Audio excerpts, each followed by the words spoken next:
ওকে। আগান বাগান ঘেরা কানায় হইলা একটা ভোর, খাতে সাওয়াত রাঁধাক যদি মাছের সাঙে ঝোর। বাংলি কেহদি না তেলা কচু ফল, হানি কিহিলা কুন্দ্রি, পাকলে খেতেই চারাই খাতি না, দেশেইলা রাঙা সুন্দরী। জালি ডোগা তিয়ান খাতি না, বনুয়া বাংলি শোবে, ভোরটা কেবল হানি খাইলা, কে খায় হাক কবে। সার বিষ পানি ছাড়া এসান তিয়ান মেশা, রাঁধাক যদি ভুজি মানে এক বাটি শীতেশা। এটা হচ্ছে দাদা মুন্ডা ভাষায় আর কি কবিতাটা বললেন।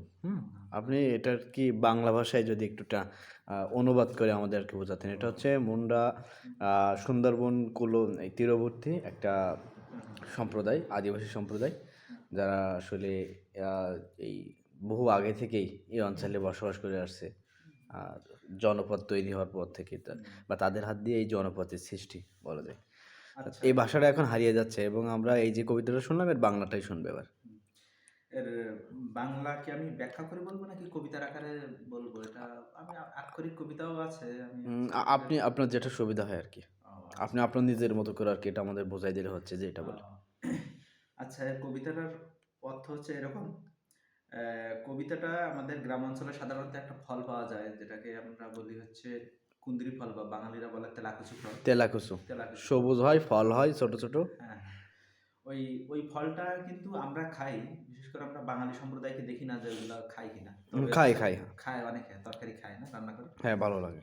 আচ্ছা, এবার হচ্ছে এই ফলটা হচ্ছে খেতে অনেক সুস্বাদু, যদি আছে মাছের সঙ্গে ঝোল ঝোল রান্না করা হয়। আর যেটা বাঙালিরা তেলাকুচু বলে, আমরা বলি কুন্দ্রি। আর পাকলে তো অনেক সুন্দর, মানে লাল টুকটুকি দেখা যায়, এই জন্য আমি সুন্দরী বলেই বললাম আর কি। এটা জালি ডগা তো সবাই তরকারি তরকারি খায়। হ্যাঁ, আর এই এই সবজিটা বিশেষ করে সার বিষ পানি কিন্তু দেয়া হয় না, আগান বাগান যেখানে সেখানে হয়ে যায়। ঝোপঝাড়ে হয়ে যায়। হুম। তো এরকম সুস্বাদু এরকম তরকারি যদি তোমরা হচ্ছে কেউ রান্না করো, বিশেষ করে আমি বৌদি বা ভাবিদের উদ্দেশ্যে করে এখানে বলছি যদি আর কি, টেংরা মাছ আপনারা দিয়ে যদি যদি একটু রান্না করেন। টেংরা মাছ দিয়ে যদি একটু ভনা ভনা করা হয়। হ্যাঁ হ্যাঁ, অনেক সুন্দর লাগবে। হ্যাঁ হ্যাঁ হ্যাঁ, হ্যাঁ। এর জন্য আমি তাদের উদ্দেশ্য করেই আমি বললাম অলরেডি আর কি। কেউ হ্যাঁ তরকারি রাঁধলে দাদার একটু দিয়েন। হ্যাঁ হ্যাঁ, হ্যাঁ আমাকে একটু দিও। হ্যাঁ। হ্যাঁ, এই হচ্ছে আর কি কবিতাটার এ কবিতা কি কার লেখা? ওটা আমার নিজেরই লেখা আচ্ছা, কবিতা। দাদা পরিচয়টা একটু যদি দিতেন দাদা, তাহলে হ্যাঁ, আমার সুবিধা। আমার নাম হচ্ছে রবেন কুমার মুন্ডা। আমার বাসা হচ্ছে শেখ সর্দারপাড়া, উপজেলা হচ্ছে কয়রা, জেলা খুলনা। আর আমি হচ্ছে অনার্স ফাইনাল ইয়ার অধ্যয়নরত আছি খুলনা বিএল কলেজ আর দাদা হচ্ছে একজন রাষ্ট্রবিজ্ঞান। কবি। তিনি মুন্ডা কমিউনিটির একজন কবি। তিনি কবিতা লিখে থাকেন এবং আমরা যে কবিতাটা মাত্র শুনলাম এটা দাদারই লেখা। দাদা কতগুলো কবিতা লেখা হয়েছে আপনার? আমি প্রায় 50+ কবিতা লিখে ফেলছি কোনো আমার বই বের নিজের করার ভাষায়। কোনো ইচ্ছা আছে কিনা, হ্যাঁ, যেহেতু বই আপনাদের বের করার অবশ্যই নিজ- ইচ্ছা আছে। আহ, আমি চেষ্টা করতেছি আর কি, আমার লেখাগুলো আরো হচ্ছে সেগুলো যদি মানে হচ্ছে পরিমার্জন পরিবর্তন বা মানে হচ্ছে এডিটেবল, হুম। এইগুলো কিছু করে তারপরে আরো অনেক লেখা চালাই যাচ্ছে। আমার ইচ্ছা আছে ভবিষ্যতে আমি হচ্ছে বই প্রকাশ করব আর কি। এটাই। আর আপনাদের ভাষা কি আপনি লিখতে পারেন, বা আপনাদের ভাষায় কি অক্ষর তো আছে তো? না, আমাদের ভাষায় নিজস্ব কোনো বর্ণমালা নেই। আমি যেটা বললাম এটা আমি নিজেই বাংলায় লিখছি আর কি। দাদা আমাদের কোনো নিজস্ব আপনাদের ভাষার কি কোনো বর্ণমালা আছে? না না, আমাদের ভাষায় কোনো বর্ণমালা নেই। আমরা হচ্ছে ইংরেজিতে যেরকম বাংলিশ লেখা হয় না, যে আমি, আমরা হচ্ছে আমাদের ভাষাটা ওরকম বাংলায় লিখি। হাম, হাম মানে হচ্ছে আমি। এখন হাম লিখি হয়াকার ম। বুঝতে পারছি। অর্থাৎ বাংলা ভাষায় লেখেন, আপনার নিজস্ব কোনো বর্ণমালা নেই কিন্তু আপনাদের ভাষা আছে। তা আমার মনে হয় যে এটা তাহলে তো আরো বেশি সুবিধা হলো আপনার জন্য বের করা। তো এটা করলে হবে কি, ভাষাটা বেঁচে থাকবে আর বেঁচে কি। থাকবে আর ঠিক কি। আছে? হ্যাঁ। আপনারা যদি বাসায় রাখেন এটা, এটা খুবই একটা ভালো উদ্যোগ হতে যাচ্ছে এবং দাদার জন্য শুভকামনা। এবং আর কোনো আপনার প্রিয় কোনো আপনার লেখা আপনার প্রিয় কোনো কবিতার 2 লাইন আমাকে শোনাবেন কিনা? আর হ্যাঁ হ্যাঁ সেটা বাংলা মানেও করে দেবেন, যা ইন্টারেস্টিং হবে আর কি। হ্যাঁ, অবশ্যই অবশ্যই, কেন নয়। কোনো রোমান্টিক, অনেকে তো রোমান্টিক কবিতা শুনতে চাই, কোনো রোমান্টিক কবিতা আছে আচ্ছা, কিনা? রোমান্টিক কবিতা, আসলেই রোমান্টিক কবিতাটা ওভাবে অতটা লেখা যেভাবে হয়নি। হোক একটা হতো, প্রিয় হলেই হচ্ছে হ্যাঁ, আর আচ্ছা যাক, আমার আর একটা প্রিয় কবিতা আমি অবশ্যই শোনাবো। আচ্ছা, আমি একটু কবিতাটা একটু অবশ্যই একটু বের করে নিই অবশ্যই। এখান থেকে। এক ফাঁক তামুক। কবিতাটার নাম? হ্যাঁ, কবিতাটার নাম হচ্ছে এক ফাঁক তামুক। আমার কবিতাটা হচ্ছে এরকম: কেখান সে টান লাগা থায়, তামুক কুটো ফাঁকা, কিখেরো ঠিনায় এক ফাঁক, তামুক হতেই নাকা।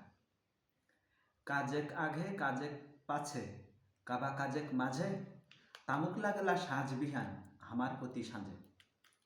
তামুক খালে কা হইলা, পুছায় না ছড়া ছড়ি, বেশে লাগিলা গাতার মোড়, একটু ঘুর ঘুরি। তাই তো তামুক শিরায় গেলে, বেশে নি লাগাইলা, এক ফাঁক তামুক লাগুন, কুদে হইলা। বাহ! আচ্ছা, এই কবিতাটা যদি হচ্ছে আমি বাংলা অনুবাদ করি, তাহলে কবিতাটার অর্থ এরকম দাঁড়াবে: এক ফাঁক তামুক। কবিতাটার মানে আমি বললাম যে ওই যে গ্রাম অঞ্চলে আপনারা দেখবেন মুরব্বীরা ওই যে তামাক, যেটা হচ্ছে তামাক বাটা হচ্ছে তামাক, যেটা হচ্ছে গুল বা তামাক, গোল গোল, হ্যাঁ। ওইটা ওইটা হচ্ছে আবার কিন্তু গুল ছাড়াও কিন্তু গ্রাম্য পদ্ধতিতে অনেক মুরব্বীরা, দাদা দাদি নানা নানিরা কিন্তু খায়, যেটা হচ্ছে ওই তামাক বেটে শিলনোড়া দিয়ে তারপরে একটা কৌটার মধ্যে রাখে। আর তারপরে হচ্ছে ওই এক ফাঁক বলতে আমি যেটা বুঝাতে চাচ্ছি সেটা হচ্ছে ওই এক আঙ্গুল পরিমাণের কৌটা থেকে যেটা বের করা হয় বা দিয়ে এক তারপর সেকেন্ড মুখে বা দেয়। হ্যাঁ, ওইটারে এক ফাঁক বলে, মানে আছে আমাদের সাদ্রি ভাষাতে। হ্যাঁ, তাই এখানে এরকম যে হচ্ছে কখন থেকে হচ্ছে তামুক খাওয়ার খুব বেশি টান লেগেছে এক মুরব্বি হচ্ছে এক দাদির, কিন্তু পাচ্ছে না নাকি? কিন্তু পাচ্ছে না আর কি। হ্যাঁ, আর একজনের বাড়ি চলে যায় কিন্তু হ্যাঁ, তামাক খাওয়ার থেকে, হ্যাঁ, হ্যাঁ, যে তোমার কুটুটা দাও। দাও, হ্যাঁ, আমি একটু তামাক বের করে খাই। হ্যাঁ, হ্যাঁ, তাই এরকম হচ্ছে কখন থেকে খাওয়ার টান লাগছে, কিন্তু সবাই যাচ্ছে জিজ্ঞেস করে বেড়াচ্ছে যে কারোর ধারে থাকলে আমার একটু দাও। হ্যাঁ, তারপরে ও হচ্ছে এরে ওরে শুনতেছে, শোনার পরে এখন হচ্ছে আবার বলতেছে, একজন হচ্ছে ছোট ছেলে তারে যে জিজ্ঞেস করতেছে, দাদি বা হচ্ছে দাদু হচ্ছে আপনি এই যে এইগুলো খান, এইগুলো খাইলে কি হয় আর কি। তাই সেই সময় ওই দাদি বোঝাচ্ছে আর কি যে এটা হচ্ছে আমার প্রতি সাজে লাগে। হ্যাঁ, সকাল দুপুর সন্ধ্যায়, কাজের আগে কাজের পরে বা হচ্ছে কাজের মাঝে সবসময় আমার লাগে। হ্যাঁ, আর এটা আবার শুনতেছে যে আসলে এটা খেলে কি হয়, তো এটা খেলে আসলে কি হয়, একটু গা মাথা একটু হালকা ঘুরঘুরি দেয় আর কি, একটু নেশা যেটা বলে আর কি সাধারণত। হ্যাঁ, একটু মানে ভালো লাগা কাজ করে, এনার্জি নিয়ে আসে। হ্যাঁ হ্যাঁ, একটা এনার্জি নিয়ে আসে। হ্যাঁ, তাই ওই বলতিছে ওই দাদি যে হচ্ছে এইটা যখন আমার ফুরাই যায়, তখন আমার এটার জন্য দৌড়াদৌড়ি করতে হয়। হ্যাঁ, এটা আসলে এইভাবে হচ্ছে আমি কবিতাটা বাহ, নিজের ভাষায় খুবই খুবই ধন্যবাদ। এবং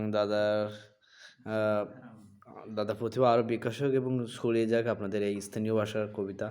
এটা কিন্তু প্রজন্ম থেকে প্রজন্ম বয়ে যাবে এবং আপনার এই সৃষ্টিকর্ম, এবং আমি চাই যে এটা স্বীকৃতি পাক, এবং আপনার এটা প্রকাশিত হোক।